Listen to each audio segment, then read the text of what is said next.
નમસ્કાર, મારું નામ વિકાસ યાદવ છે। હું ગીર પૂર્વ વન વિભાગમાં નાયબ વન સંરક્ષક તરીકે ફરજ બજાવું છું અને જેમાં બધાને ખબર છે કે હવે ઉનાળાનો સિઝન ચાલુ થઈ ગયો છે અને આપણી જો તપોભૂમિ છે સૌરાષ્ટ્રની અને જો સાવજની ભૂમિ છે, અહીંયા કોઈ પણ પાણીની પ્રોબ્લેમ કે મુશ્કેલી કે અછત નહીં સર્જાય, આ વસ્તુને ધ્યાનમાં રાખીને ગીર પૂર્વ વન વિભાગ દ્વારા ઘણા બધા પાણીના પોઈન્ટ મેન્ટેન પણ કરવામાં આવી રહ્યા છે, નવા પોઈન્ટ ઊભા પણ કરવામાં આવી રહ્યા છે।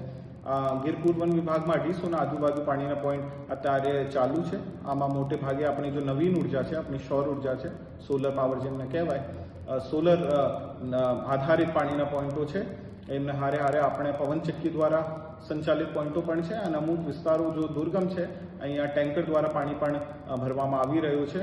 અને ગીર પૂર્વ વન વિભાગ ફક્ત અને ફક્ત આપણું જો હાવજ છે અને મોટો પ્રાણીઓ છે એમના માટે ચિંતિત નહીં છે, પણ આપણા જો નાના જીવડા કહેવાય અને આપણી જો પરાગનયનની આપણી જો એક પદ્ધતિ હોય છે ઇકોસિસ્ટમમાં સારી રીતે ચાલતી રહે એમના માટે પાણીના કોથળા પણ નાખવામાં આવી રહ્યા છે અને ઘણી બધી ભૂમિ ભેજની કામગીરી, સોઇલ એન્ડ મોઇશ્ચર કન્ઝર્વેશનના વર્ક્સ પણ ગીર પૂર્વ વન વિભાગ દ્વારા કરવામાં આવી રહ્યા છે।